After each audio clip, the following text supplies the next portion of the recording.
السلام عليكم ورحمة الله وبركاته وعن سلامة يا رير سوماليلان ديودة caladeyda meel kastay ka joogaan waxaan maanta fiidiyogan u soo duubay arrin naga yaabisay oo mucjisa haddaanahay dhaqanka weliba arrin aniga ay sii taabanaysaa waxaa jirta bishii Ramadaan in wasiirka howlaha guud shir jaraa'id qabtay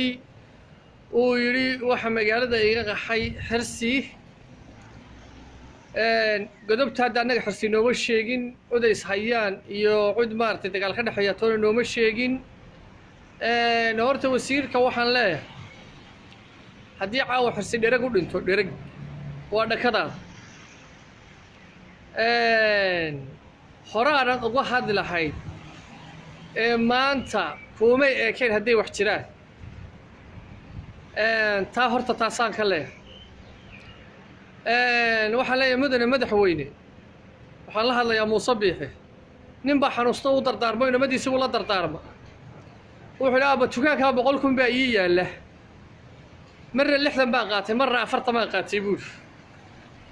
horta maanta odayga sad ka dhiganto xukuumadda dhistay marna 60 baad qaatay marna 40 si waxaan sheegayaa aad markhaati ka tahay dawladihii waddankan iska dambeeyay haddayna cigaal tahay haddii ay daahiriyaala tahay waxa la xirxiri jiray salaadiin waxa la xirxiri jiray siyaasiyiin maamul dawladeed baa cod iska daba raaci jirtay iyo cod oran jirtay hebel baa meel loo qaxay deemay jirin wasiirada ku caanbaxay godobta iyo cayda dumarka waliba hal beel ka soo wada jeeda anagu garan mayno si degdeg arrinka haddaad xaal bixin uga bixin weydaa ama ninkaad waajibkiisa u marin weydo arrinkaas adigaanu ka sugaynaa jawaab waa arrin taabtay waa arrin damqay ciidamada booliiska oo aad iyo aad waajibaadkooda u gudanaya oo aad halkan uga salaamayo waxaan doonayaa inaan iyagana faro waxa sharafta iyo karaamada aad ku leedin waa dirayska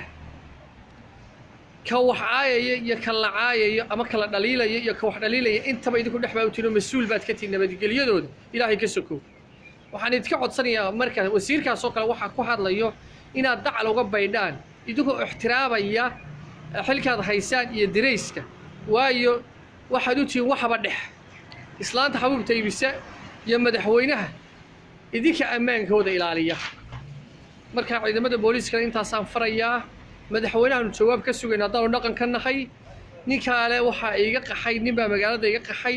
anagu beel xursi ku qaxay maanaan ogeyn inaan halkaa noo degan baanu ku ognahay oo aanu ka warhaynaa dawarka isagaa sheegay waa war dawladeed ka soo baxay dawladuna iyada ka mas'uula dadka iyo dalkaba waxaanu rabnaa ninkaa waajibkiisa in xukuumaddu ay mariso oo si degdeg ah aan war u helno. Wassalaamu calaykum waraxmatullaahi wabarakaatuh.